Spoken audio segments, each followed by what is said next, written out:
Destination Venus, an adventure with Rocky Starr.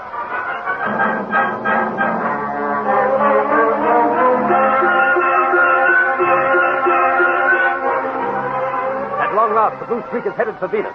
Hour after hour, it races on at the unbelievable speed of 30,000 miles an hour. On through the infinite space that lies between us and the planet. As Jan shows Rocky and the others of his homeland, Mitch sees a small object on the radar screen. Seems to be flying our course. As they watch, the tiny pinpoint grows larger and larger. Suddenly, Rocky realizes it's another spaceship, and it's headed straight for us. How far away is it? Very roughly, I'd say 500 miles. Agree, Ann? Agreed. Unless you change direction, we will crash head on. Oh, quit the babble and do something. All right, attach safety harness, everyone. I'll fire the forward port rockets and swing a nose round, then let a blast with the tail rocket. I think that should do the trick. Well, get cracking, fella. That other ship's awful close. Firing forward port rockets. Did we make it? Oh, I think we must have. We're still in one piece. Oh, boy.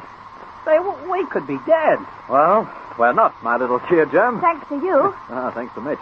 He spotted that spaceship first. Just as well he did, too. It was awfully close. Yeah, I never want to go through that again. Say, I wonder where that ship's going. Can you make it out in the rear television screen? Yes, it's fading fast. Seems to be traveling towards Earth. Certainly does. Why would it be, though? Ask me something easy, Rocky. Yeah, well, I wish I had the pilot right next to me. So there with that guy, trying to rail it. No, Mitch, no. That wasn't deliberate. He just happened to be flying the same course. With all the room up here, why pick on our track? Where could it have come from, Rocky? Well, I don't know. Perhaps Venus. I do not agree. A ship calls for me every 6 months. But I was not expecting one for some weeks. Well, then who does it belong to? I cannot say. Other worlds have learnt the secrets of space travel, you know. It may be from Jupiter or Mars. Yes, I suppose so. The thing that puzzles me is what it's doing. Maybe we should have stopped and asked him. Gee, I'm a comic, you know. Mitch. I kill myself. You're hopeless. Yeah, well, what does it matter where it comes from or where it's going? We can't do nothing about it. I guess you got something there. I suggest you turn back on course, Rocky. Mm-hmm. Well, I'll do the best I can. We'll get as close as possible to our true course, and then have the professor give us a bearing.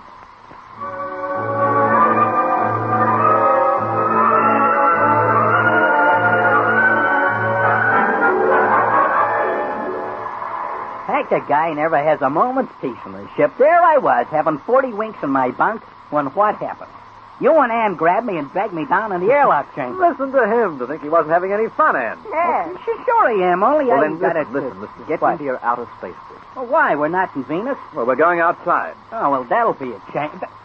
Outside? That's what I said.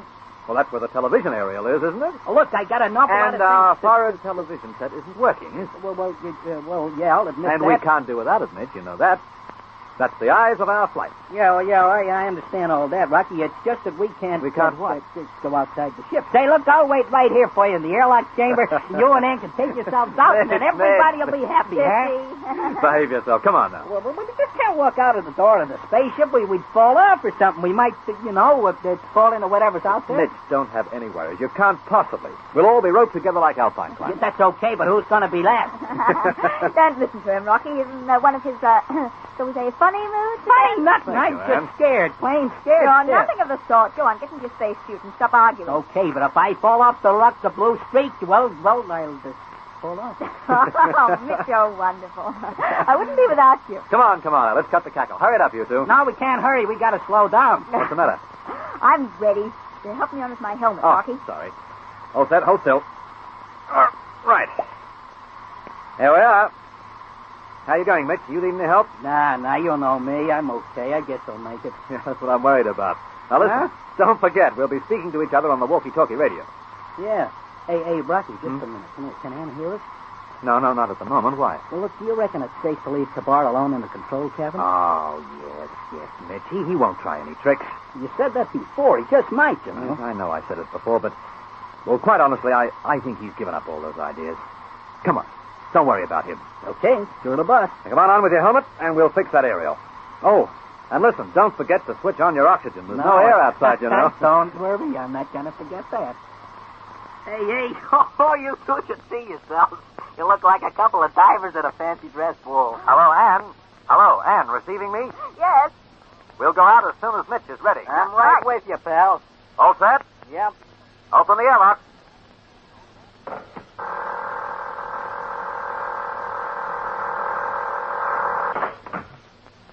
Here we are. way, Rocky, huh? It makes me sick just looking out into nothing.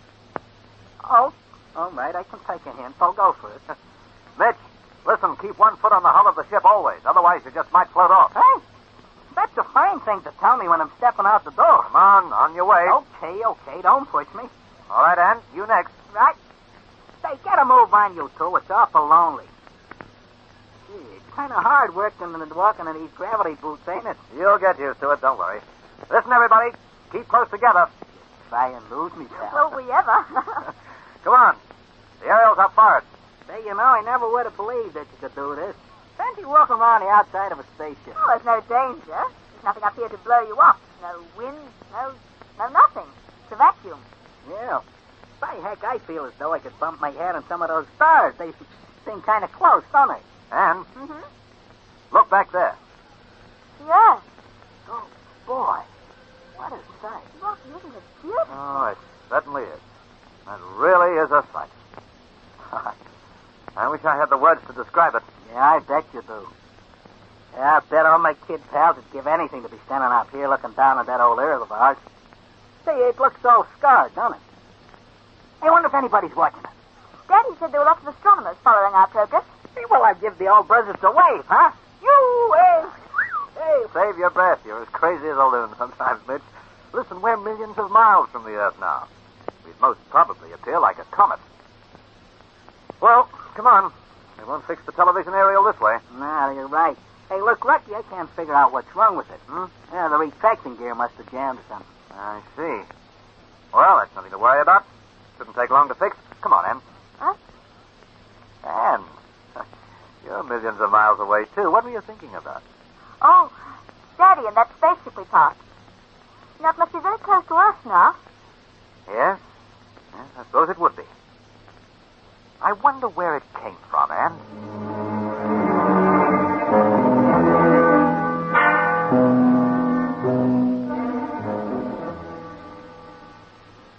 Well, you going to eat this grub, Professor? Professor? Yes? I said your meal's getting cold. I'm not hungry, Andy. Oh, you must be. You ain't eating nothing for hours. I'm not hungry, I tell you. No. You mob ain't natural. All you thinks about is spaceships and all that nonsense. And what are you staring at that radar screen so hard for? I'm watching a spaceship. In fact, the whole station is. Well, I can't see. Oh, yeah, I spotted it. Headed this way. It must be the Blue Streak returning. It's not the Blue Streak. Well, of course it is. There ain't too many spaceships toting around, you know. This is one Rocky mentioned the other day. They nearly collided with it. The whole station has been following it for hours. Huh? Where's it hailed from, did they say? They haven't any more idea than we have. Andy, I believe it's going to land. Yes, it is.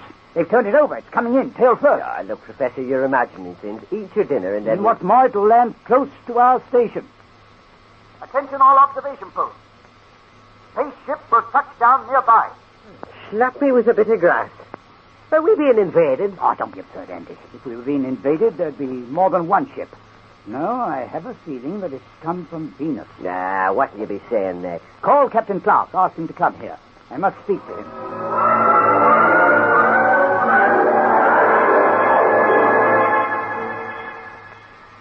Professor, are you dead sure that this ship don't mean no harm? Well, what could it do, Captain?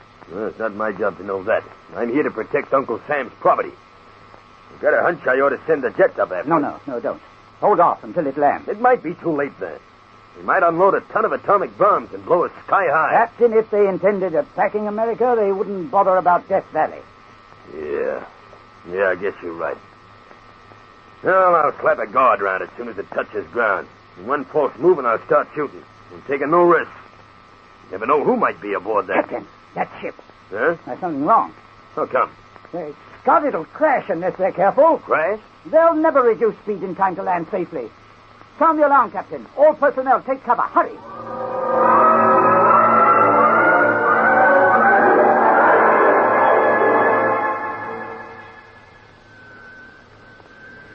Everyone under cover, Captain. Sure. Any chance of saving that ship? No, it's slowed down a lot, but not enough. It's simply steaming towards us. Ain't there nothing you can do? Nothing, Captain. They're sliding desperately. To slow it down, they're too late. They'll crash any second. Professor, they're going to crash now.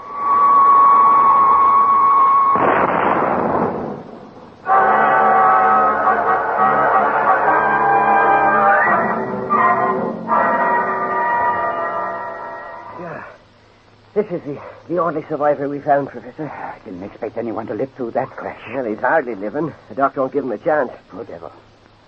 I wonder who he is. Professor, his lips moved. He's trying to say something. Message. Can you hear him? No, not very well. Votian. What's he saying? Quiet, Andy. Message. Urgent. Votian. Who is this Votian he keeps talking about? Yankabar. This man is from Venus. Message. Votian. Urgent message.